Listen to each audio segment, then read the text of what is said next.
Hi, everyone. Welcome back to the podcast. My name is Peter, and you are listening to My Best Life. We spend a lot of time on this show talking about how to optimize our health, our habits, and our happiness. But today we're exploring a different path to the best life, one that isn't about what we get, but what we give. There's a quote from the ancient Stoic philosopher Seneca, who once wrote, "Wherever there is a human being, there is an opportunity for a kindness." For most of us, those opportunities happen in our everyday lives, say at the grocery store or at the office. But for today's guest, Colleen Fitzgibbons, those opportunities happened every single day in the high-stakes, heartbeat-to-heartbeat world of a pediatric intensive care unit, or ICU. Colleen is a nurse who spent years caring for our most vulnerable, critically ill children, and of course, their families. We talk about what service is, the courage it takes to care when the outcome is uncertain, and why losing yourself in the service of others might actually be the fastest way to find yourself, as Gandhi once said. This interview with Colleen offers an in-depth look into the realities of nursing in an ICU, highlighting the courage, skills, and emotional resilience required for such a demanding job. So in this interview, Colleen and I explore the emotional landscape of nursing, the importance of self-care, and the profound rewards of serving others. She shares personal stories, and I share one myself, insights on teamwork during crises, and there's also a lot of good advice for aspiring nurses. So if that's you, then please give it a listen, as she talks quite a bit about the importance of values such as compassion, resilience, and living authentically. So if that sounds interesting, then please give this episode a listen. Please like it, please share it, please subscribe, all that jazz. And please enjoy my conversation with Colleen Fitzgibbons. Thanks for listening. Colleen Fitzgibbons, welcome to the podcast. Thank you. I'm happy to be here. I'm happy to have you here. So I wanted to start with a quote from the Chinese philosopher Lao Tzu, who wrote many centuries ago, "From caring comes courage." Some people think that people are born brave, but Lao Tzu suggests that bravery actually comes from the act of caring. You worked in an ICU in a children's hospital for many years. So tell me about courage while caring for sick children.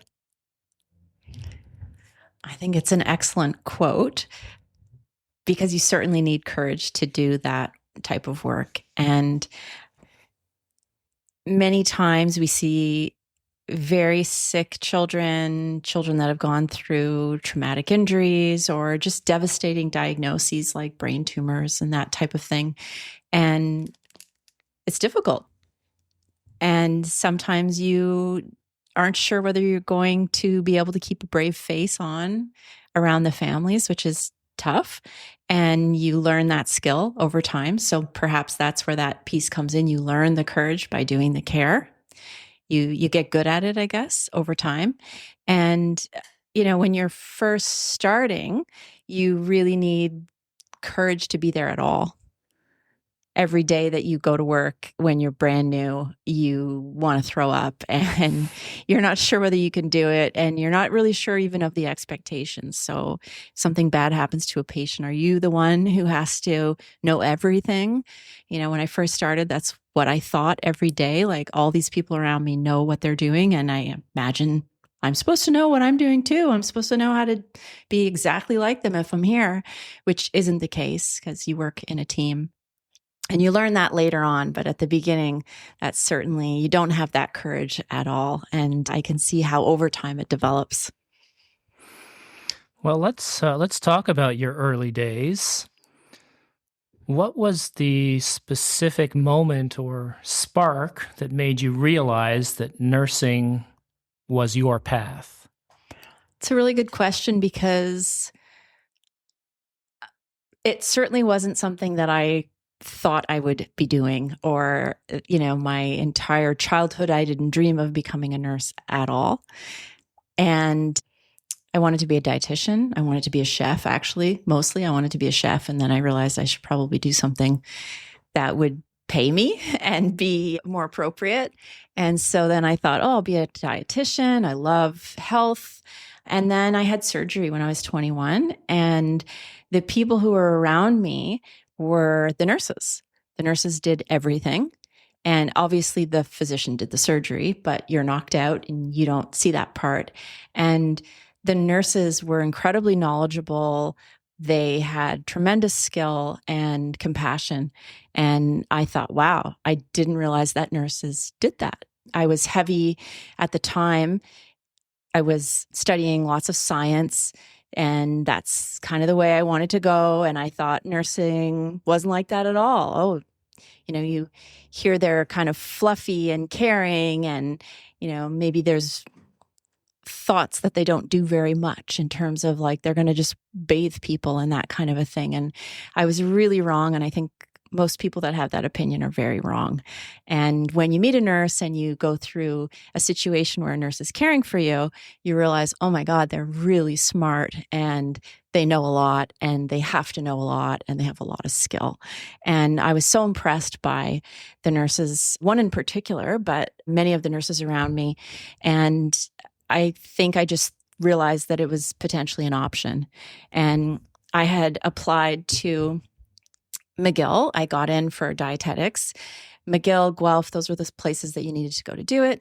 And I wasn't sure whether I could move away and come back. I had a young daughter and wasn't sure whether I'd be able to do that all on my own. So I said, I'll do a year of nursing in Ottawa. I'll just put my name, put that as one of the options. I got into that as well. And then over time thought, how the heck am I going to go to McGill all on my own? Where's my daughter going to be when I'm at school and I don't have any family there?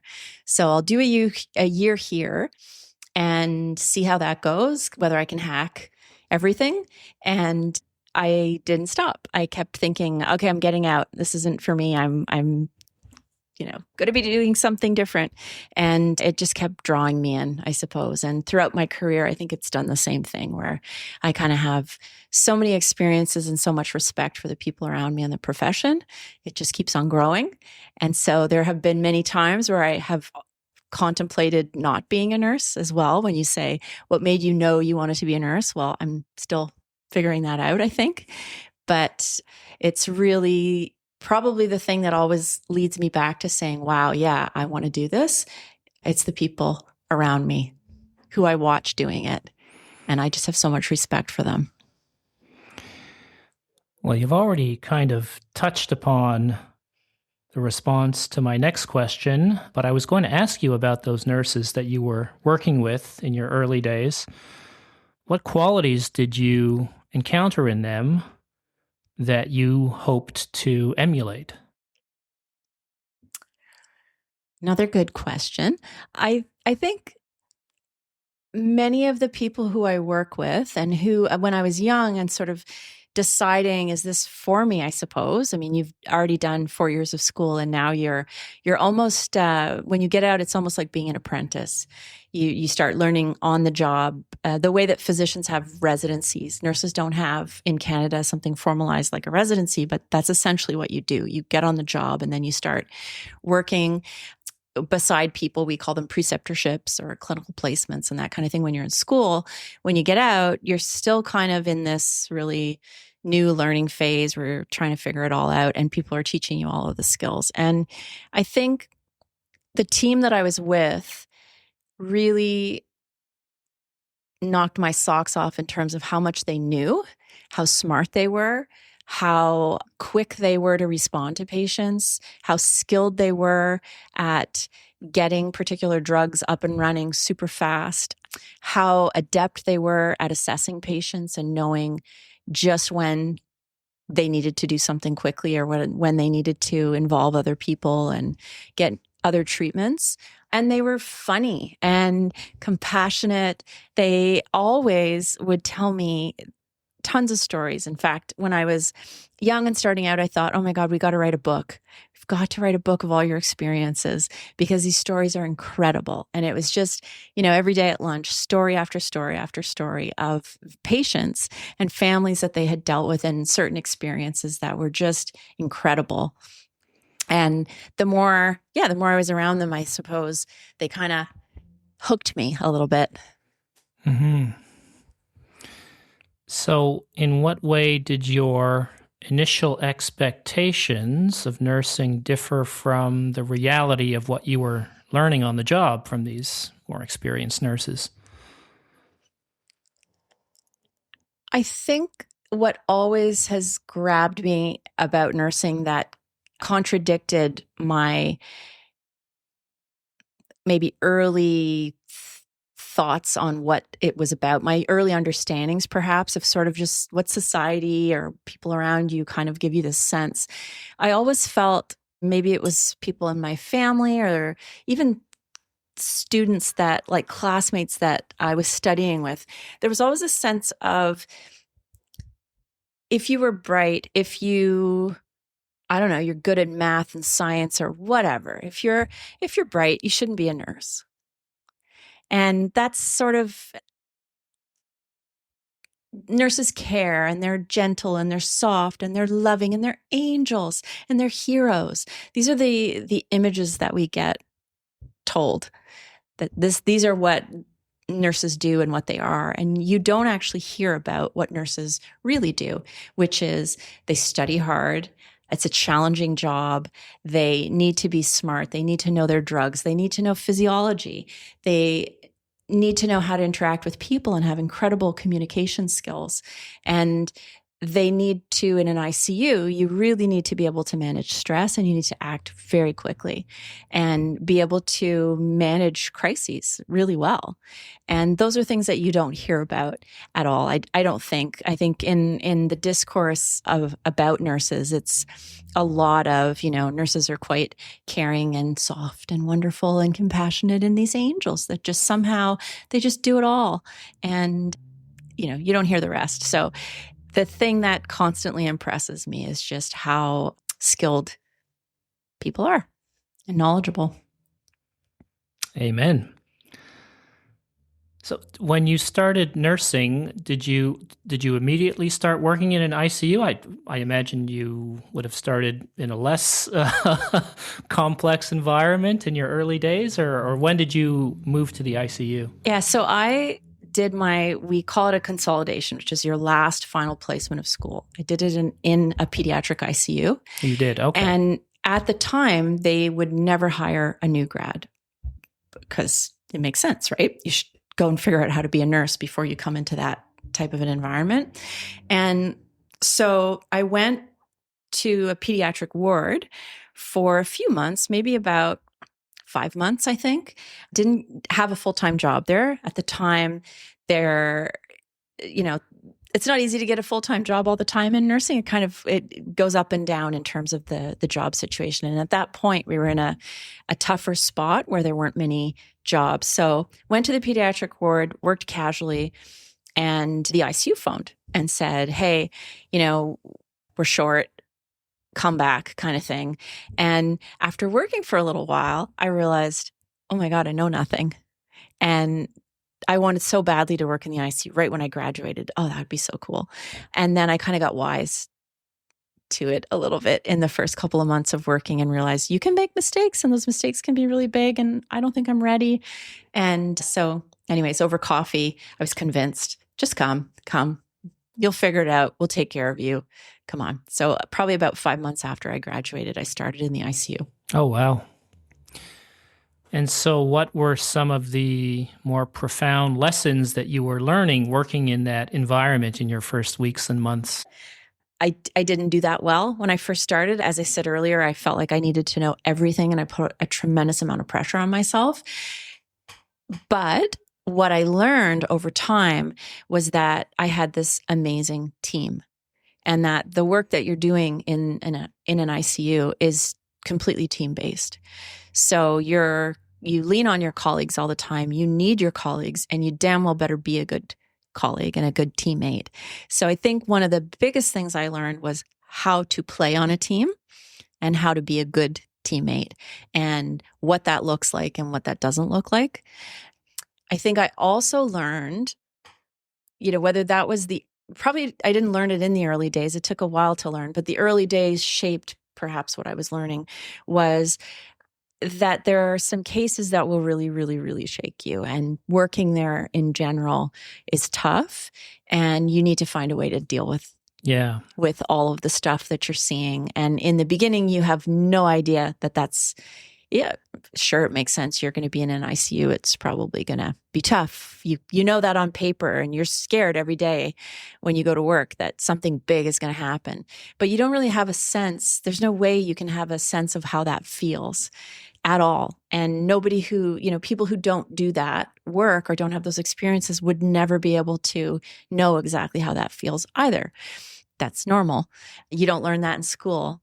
But then you get out and you see a whole bunch of different experiences and you aren't really sure, as a 20-something-year-old, are you ready for that? To see certain things or go through certain things. And I think one of the biggest lessons I learned was that you need ways to cope with that. And that is a tremendous part of the job. So part of being a nurse in general, which maybe they don't teach you in school, part of being a doctor, I'm sure, a respiratory therapist, all of us that are working in these situations, there really need to be, or it would be nice if there were courses, and maybe that's part of the curriculum at this point, that teach you that you need to have outlets. You need to find, as part of your learning, and as an educator in the ICU, I would tell people that all the time on orientation, you have to figure out what your thing is to cope with all of this stuff. And that is as important as figuring out the cardiac physiology, for example. The things we're going to talk about, and the meds and all that stuff. That's important. But equally, how you take care of yourself is really important. And you don't know that going in. And I don't think you know that when you're a 20-something-year-old, period. Sure. That you need to figure out who to talk to, how to talk, whatever. That it's okay to talk, that it's okay to have a therapist, that it's okay to do these kinds of things. You don't really realize that. But I think once you do the job for a while, then you realize, I probably need that.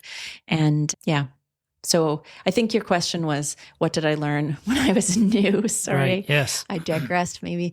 But I think those were things that stood out to me, were just the team atmosphere and, giving yourself some grace, and then really that you need to figure out ways to take care of yourself and good coping skills for sure. Sure.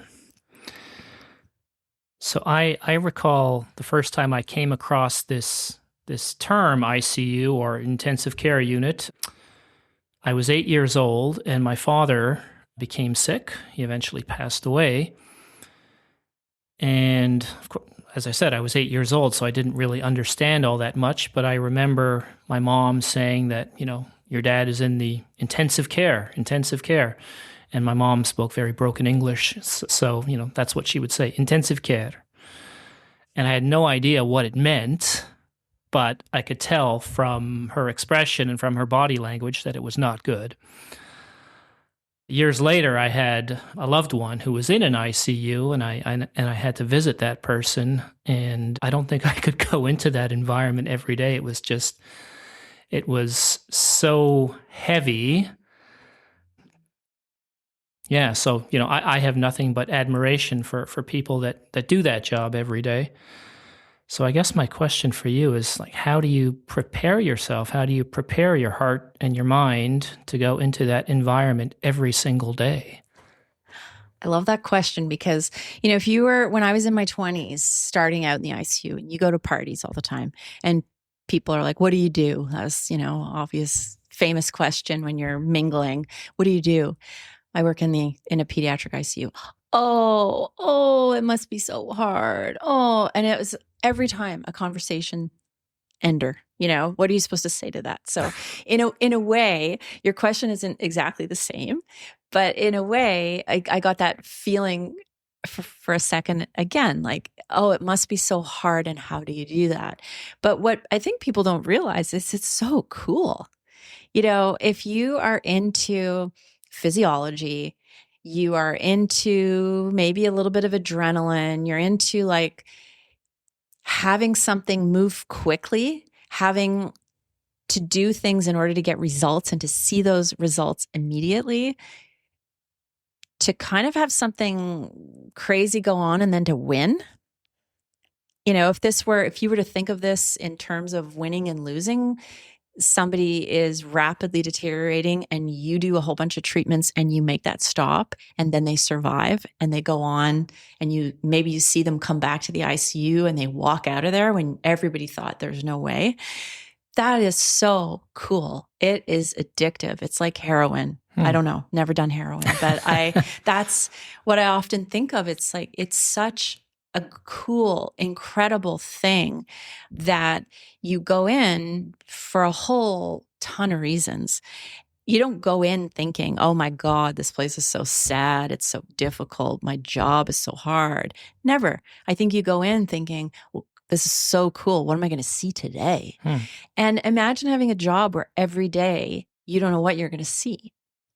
You don't know how fast you're going to have to move. You're certainly not going to sit around. Well, some days you sit around because your patients are well enough, or you don't have very many patients, so your pace slows a little bit. But often your pace is pretty damn quick, and there's a nursing shortage, so we work really, really hard. And I think you can take pride in that. I think that there's something to be said for not sitting, but moving, the whole day long towards a goal that is really, really important. And when you leave, you did something meaningful. When you think about your career or you think about your job, you are doing something that is so meaningful and really matters. And, our jobs give us purpose, and this type of a job, I mean, it's blows your mind how purposeful it is, I suppose. So the kind of like, how do you prepare for all the stuff and the difficulty? I think you constantly go into it with all these other things, thinking about all these other things. And how are you going to perform? Are you going to make it? Are you going to perform well today? Are you going to do what you need to do in the situation? And for the most part, I would say that's probably how lots of people think. And yet it is really difficult. And so, maybe it's a case that has been in the unit for a few days, or a difficult patient, a difficult circumstance with the patient, things that are going on with them that are emotionally really difficult. Those days, those times are tough. And everything I just said doesn't negate that, and I think that's where you lean on your friends and your colleagues, and if you get a therapist, you lean on your therapist, and you come home and you find your ways to kind of deal with the stuff that you're seeing that's tough, and to get it out, whether that's like a movie that makes you cry or something like that, whatever it is, you go play soccer, I don't know. But yeah, I think you prepare for the difficulty by thinking of the good and why it's so great and what you're really doing. And when the bad comes along, you got to figure out how to cope with it, I suppose. Right. So in your, early years as a nurse, obviously you're doing a lot of learning, and I imagine throughout your career, you're learning all the time. So what have you learned from the children under your care? That's a tough question. It's a tough question. It's a tough question because a lot of the children, when you're just thinking straight up, what do you learn from these kids that you're caring for? You are caring for children who are either infants or very young. They're not talking to you, or they're sedated often. And so you're not having lots of conversations with children, in the majority of the time, let's say. You're having conversations with their parents. And you are, we give family-centered care. So our families are just as valued as our patients, and we care for them as much as we care for our patients. So we learn a lot from families, I think. A few things I've learned from kids, a few of our patients, is that we really need to be careful about what we say at the bedside because they can hear. Sure. Yeah. So we definitely have had children wake up and they say what we were to tell us what they heard us saying. Okay. Interesting. And sometimes that's not great. Sometimes we say stuff because there's children who I've learned stuff from who have woken up and told us what we said. And one of them was losing his feet. And he learned that he was going to lose his feet before he ever woke up because he heard us talking about it. Right, right. He heard everybody in the room. I mean, we were obsessed over his feet and trying to care for them and trying to do everything that we could to keep his feet. So there would have been a multitude of conversations related to his circulation and what we were going to do and how we were managing the care in order to save his feet. And, it was heartbreaking to have him wake up and say, I knew that before you ever told me. Right. Because I could hear you. And, then you think, oh my God, how terrifying, how awful would that be to be in a state where you are aware enough to be able to hear something like that, but you can't talk about it. You can't tell anybody that you heard it. You can't do anything with it. And, maybe there's a certain in and out in terms of the consciousness, but we don't really know what the experience is when you are sedated. What is your consciousness at that time? So, anyways, there's been more than one circumstance like that where somebody has kind of talked about their diagnosis and their situation and expressed it as a child. Right. In a childlike way. Yeah. Depending on the age and the developmental stage, the young man who with his feet, he was 17 or something like that. But, other younger children have told us other things. And sometimes they're a little bit distorted because they don't have the understanding of what's going on. But you realize, wow, you really have to be careful about what you're saying when somebody is lying in a bed and they don't appear to be conscious, but they still have consciousness. Yeah. And that goes for, I'm talking about being in an intensive care unit where you're being given sedatives, but this goes for our patients as they're dying, even elderly patients, older patients, maybe our loved ones, and we're going to go through this.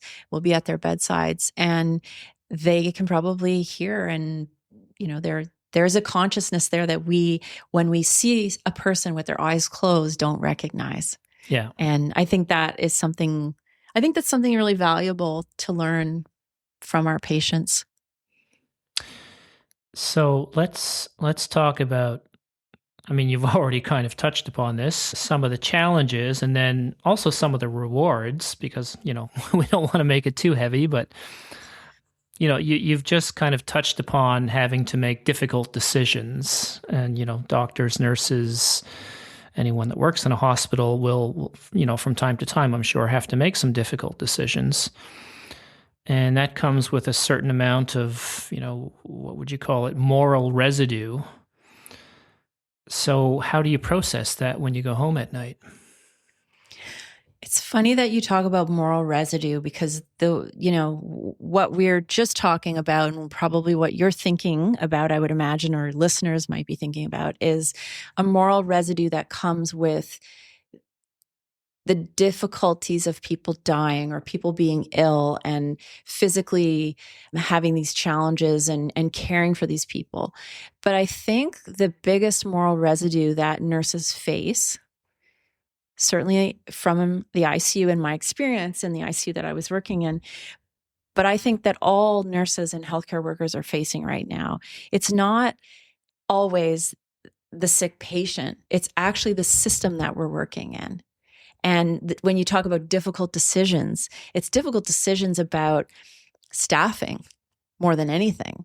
It's the tough days are when you don't have enough nurses. When you're making decisions related to your patients and you're caring for your patients in ways that aren't really probably great, not necessarily that the patient's going to be harmed. The nurse is going to be harmed. And the nurses are harmed day in, day out. We talk many times about, we had this meeting once with a bioethicist about a really difficult case. And as we went around the table and shared our stories and how we were feeling, a lot of the nurses were talking about not peeing, not being able to go to the bathroom, not drinking, purposefully making yourself dehydrated because you don't have time to go to the bathroom because we can't leave our patients. Right. They're 1-to-1. They have breathing tubes. We have to stay at their bedsides. Well, if you don't have enough nurses, you don't have somebody to relieve you from your bedside if there's not enough staff. If a crisis is going on in a room, it doesn't take one nurse. It takes 5 sometimes. So all those resources go in one place. Yeah. And now everybody else in the unit isn't going to get extra support or what they need. And it's not extra support, it's basic. So you may not eat, you may not void, you may not drink, you may not. And this happens all the time where nurses, I say nurses because I'm a nurse and that's what we're talking about, but this is all healthcare workers, I would imagine. You just there's a lot of self-sacrifice in order to give people good care. And sometimes the moral residue is the fact that maybe I didn't give the best care that I possibly could have given. We as a unit didn't give the best care that we possibly could have given to all of these patients. I was terrified all night long because if one more little thing happened, I wasn't sure that we were going to keep everybody alive and everybody going and everybody getting their meds. Like that's what's facing nurses. And that is the moral residue that when you say it exists, what do you do with it? Oh, that's a hard question to answer. And I don't think that we always know what to do with it. And I think there's a tremendous amount of burnout. Right. Especially after years of being in those types of environments. My ICU in particular has turned over almost all of its staff in the last few years, myself included. I'm not working in the ICU at the moment. And a lot of people left because it's just, when you say, what do you do with that residue? Sometimes you don't have anywhere to put it. Or you're so full, there's so much residue that you're just drowning in it. And what are you going to do? Keep it up, keep going every single day and just, putting more and more on, even though you've got all these wins and all these wonderful things. So you're sort of like, oh, it's so amazing. And it's what I do. And it's great. And then on the other end, you're like, oh, it's taking a real toll on me and maybe my health or maybe my family or maybe whatever else going on. So I don't know how to answer that. I mean, I can answer it in terms of you see a therapist, you go for a run, depending on who you are and what you do, you've almost got to balance out all that stuff with other things. So, you find your ways for sure. So you were working in pediatrics, which means you're not only treating your patient, you're also supporting their parents, who I imagine are nearby. So how do you support those parents when they're facing, probably the worst nightmare of their lives? I don't know. Supporting the families it's just part of the job, really. And it's amazing. It's part of I think nurses, again, going back to people probably don't know what nurses do. I think it's hard for us to articulate exactly what we do, all of the things that we do.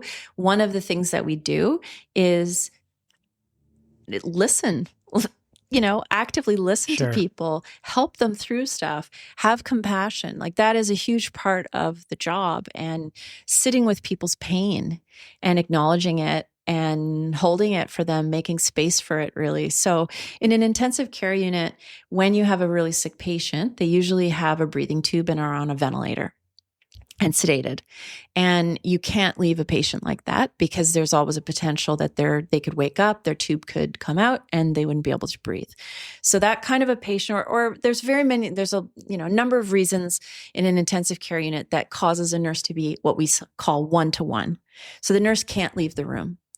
And the parents are in the room with their child, and your shift is a 12-hour shift. So you sit with people sometimes for almost 12 hours. Wow. And you sit with them day in and day out. If you're lucky and you're assigned to the same patient, for a few days, and the family sits in that room, which most families do, they don't want to leave their child, and you sit with them for days, and you just have conversations. And you have conversations about what's going on. You have conversations about their lives, sometimes your life, where they're at, what they do for a living, all the regular conversations that we have with people. And you just develop a relationship, and you sit with them, and you sit with what's going on. And it's a really beautiful thing that, unless you're in it and have gone through it, I don't think that people would know that exists. And so again, going back to how the job is so meaningful, and you find a lot of purpose, sometimes it's just sitting in those conversations with people and just making space for how they're feeling, and doing your best to hopefully say the right thing, hopefully say something that helps them. And I've recently been on the receiving end of that, and it's incredible how somebody can really make a huge impact on you by saying the right thing, or perhaps not saying any, maybe saying a couple of words that just makes you say something that helps you to express what you're feeling. And it's huge. So I think sometimes, in nursing, we talk about just being present. So it's not that you have a script, or you have to talk about certain things, or that there's this way you have to be. Sometimes just being, that is part of nursing, the knowing, the doing, and the being. And just being is really important, to just sit with somebody and do it in a way that meets them where they're at, really is huge, and honors their experience. Well, that's a great segue to start talking about some of the rewards of this really challenging profession. So, what does it feel like to see a child that you cared for, as you talked about earlier, get up and walk out of the ICU? It's like climbing Everest or winning. No, it's like winning the Olympic gold. I don't know. It's incredible. It's such an incredible feeling when the kids do well, and especially when they come back and they show you that they're doing well. And yeah, it's an incredible feeling to know that you won, essentially. That's how, I don't know why I started thinking of it that way. I think it's, we had a really tough case at one point, and everybody was pretty depressed, and it went on for a very long time. And, we were trying to figure out why are we like this? Why is this so hard for us? Like, we're great. Why, what's going on here, kind of thing. And I kind of made that analogy that, like, we're not used to losing. We don't like to lose, and we suck when we lose, we're like babies, we're really, it's hard on us, I guess. And so, the opposite of that, when people come back and they do well, it's incredible. And we have teams, they're called medical emergency teams. So they always operate outside of an ICU. So it's usually made up of a doctor, a nurse, and a respiratory therapist. And it's for the patients who are not in the ICU, who are causing concern for some reason or other. And we'll get a consult, we'll assess them and help them out where they are, or bring them back to the ICU. And we also follow through that team all of the patients that get discharged. So when you're doing your consults just for your discharge patients, it's incredible to actually see the follow through, because if we didn't have that, or if people didn't come back to the ICU, you would never know what happened to them. You'd hope they were okay. When they leave, they're not in phenomenal shape necessarily. They're just ready to go to a place that's less acute in terms of their illness and their care, but they're not necessarily fully healed. So to be able to have those experiences where you go up and see them or they come back is really important, I think. And it feels like $1 million. What's the most beautiful thing that you've witnessed in the middle of a crisis?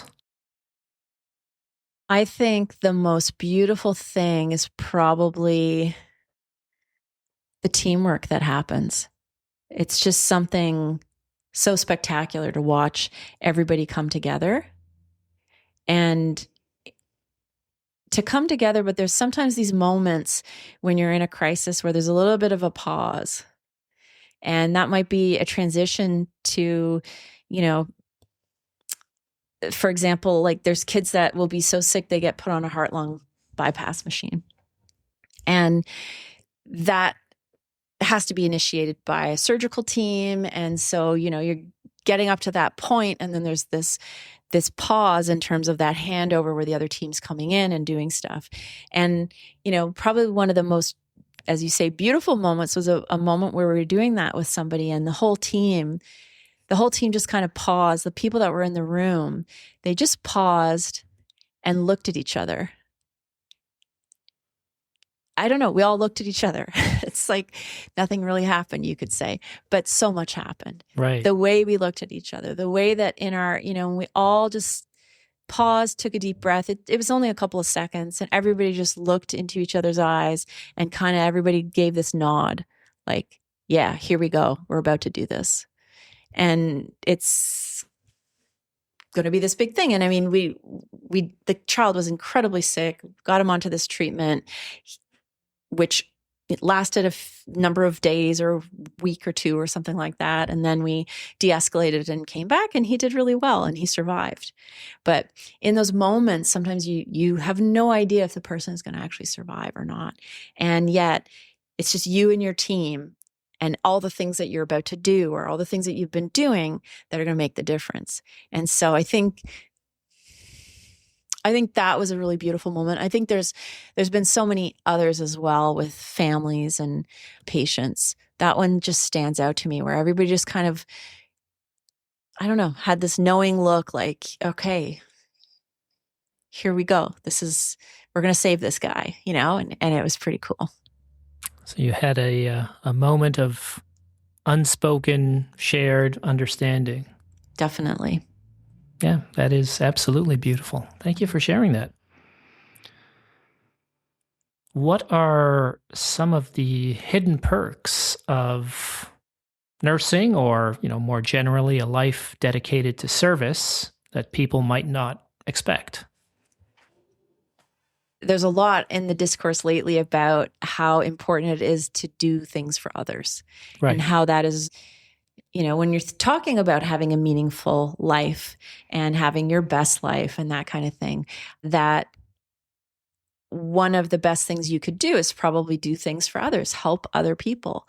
So the biggest perk is knowing that you are helping other people, knowing that you are every day going in and you're trying at least. Sometimes the system gets in the way, or circumstances or whatever, things don't work out, but your entire career is based on helping other people, doing something for other people to make them have a better day or a better life or to survive. And I think that is the biggest perk, knowing that you have a meaningful career. I think it was Gandhi who said something like, the best way to find yourself is to lose yourself in the service of others. I definitely have lost myself. I think many of us, I don't know. I would love to pick the brains of all kinds of ICU nurses and see what their experiences are and how they feel. And after 20 some years, how do you feel? And, did you lose yourself or did you not lose yourself? I don't know that because what's coming to my mind is just a lot of people experiencing burnout. And so this losing yourself makes me think of burnout. Right. And you've literally lost yourself within it. And you kind of can't see yourself anymore, within it or whatever. I don't know. You're not doing well. So that's sort of what comes to mind when I'm thinking of losing yourself. But I think also you can get so immersed in it and be doing the work, and you have to work really hard. As I said, there's staffing shortages and there's all these things within the system. And there's really difficult cases. And sometimes you do lose yourself within all that difficulty. And figuring out how to get through that, figuring out how to cope, figuring out how to perform within that, how to be a nice person, how to be a good partner, how to be a good kid in terms of like how you treat your parents when you see them or whatever, how to be a good person throughout that is something that then you find, I think, because I think it gets rocky when you first start for a while and you're overwhelmed by everything, for sure. So then how do you practice self-care to ensure that you have enough to give to others? What sorts of things do you do for yourself? Lots of things, I think. I think when I was working lots in the ICU, I probably did not take the best care of myself, which probably lots of us don't. And it took a toll, and I had to pause and take some time to figure out how to be better at that. And I read a lot and studied a lot on what that meant and what self-care really means. And, I think it's such a big topic in terms of like, it's not an easy thing to answer. What do you do? I think you have to figure yourself out, first of all. Like, to take the best care of yourself, you have to know yourself. And that is not easy, I don't think. And so, sometimes we don't know the patterns. So for me, I don't set boundaries very well at all. And I certainly didn't when I worked in the ICU. And so part of taking care of myself is figuring out how to have boundaries and studying that and trying to learn that, and then noticing when I say yes to everything and trying to say no more often, that kind of thing. But then there's always been exercise, I think, is the balance for me. Running and soccer and skiing and tennis and everything under the sun to burn the energy, all the adrenaline, I guess, the stress hormones from it all. And then yoga and a practice of yoga and meditation to try to find calm in everything. You've got to have good friends and good family around you and all of that in order to take care of yourself as well.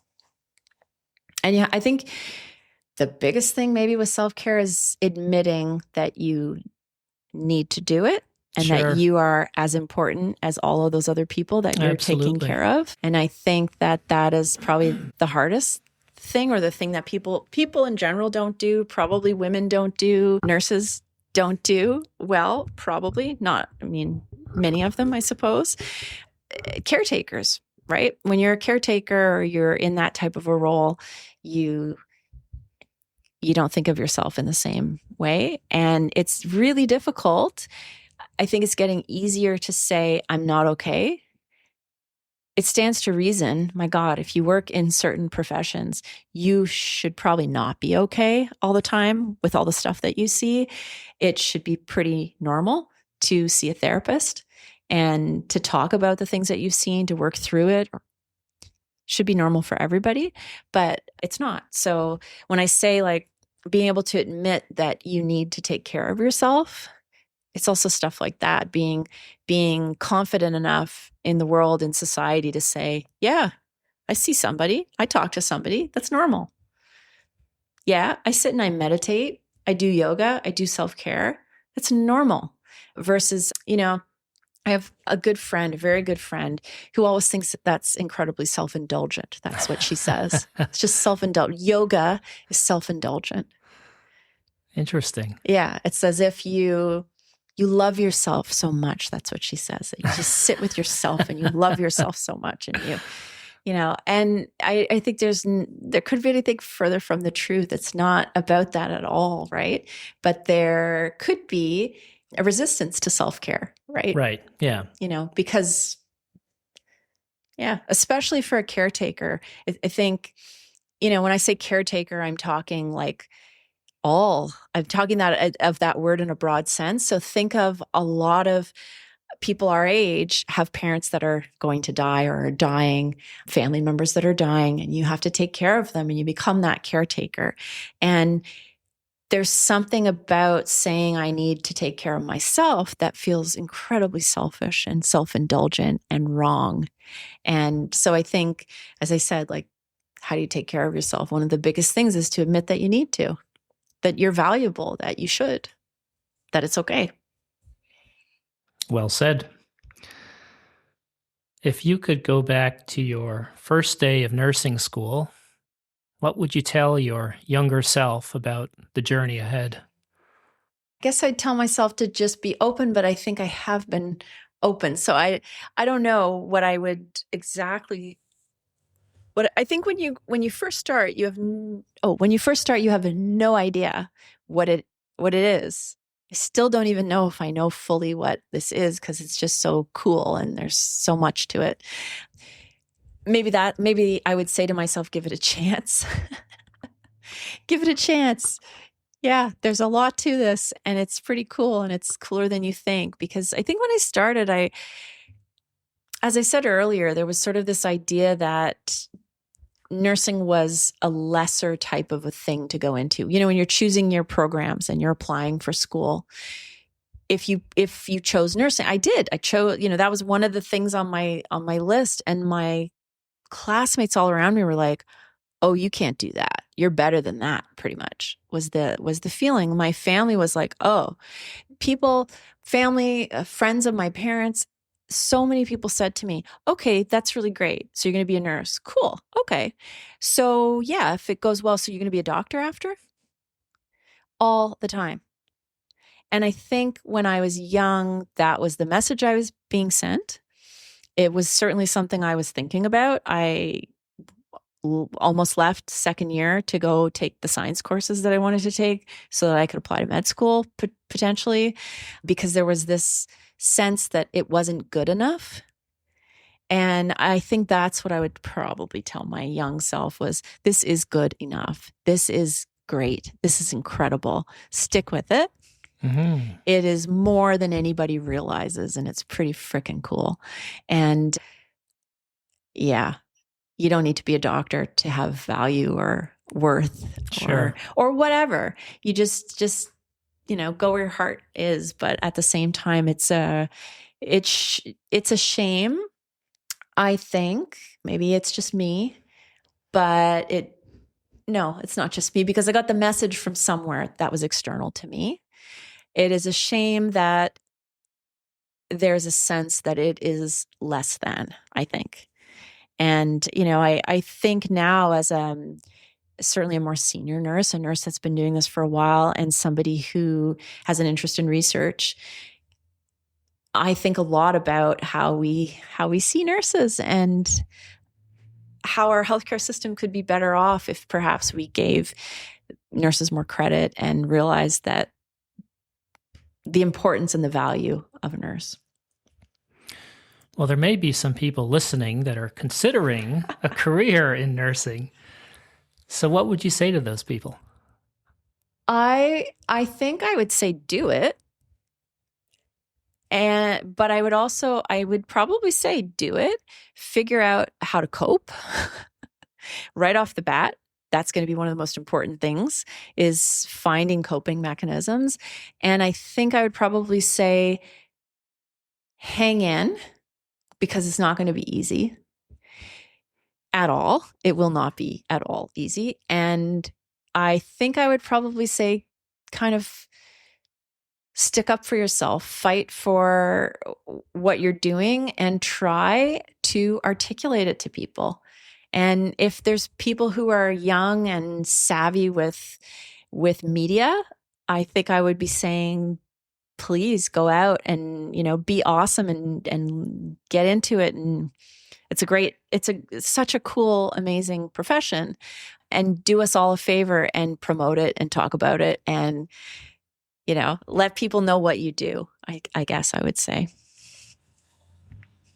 Very good advice. Colleen, one last question for you. The name of this podcast is My Best Life. So what does it mean to you to live your best life? I guess living your best life is being happy, which is a silly answer perhaps, but I think figuring out what makes you tick and makes you happy and gives you meaning and purpose is how you live your best life. And that seems like such a simple concept, a silly answer. Like, how do you live your best life? You just be happy. But honestly, being happy, figuring out what you want and what you need and who you are and what will make you happy and satisfied is what you need to do to live your best life, because everybody else is going to tell you what living the best life, a good life, is about. It's about having stuff, a big house, a big car, a great job, or a spouse, or 3 kids and a dog, or whatever everybody has in their mind that makes us live these best, these amazing, incredible lives. And that might not be what suits you. So the only way to live your best life is to figure out what that means to you, and to not be ashamed in any way to say exactly what it is that would give you your best life, and then to live it, regardless of who's watching and what they think. I don't think that's a silly answer at all. I think that's a wonderful answer. So thank you very much. Thank you, Colleen. This has been a wonderful conversation. I've learned so much from you. Thank you so much for sharing all of your experience and your insights. Thanks for having me on your podcast and listening to what nurses do. Thank you.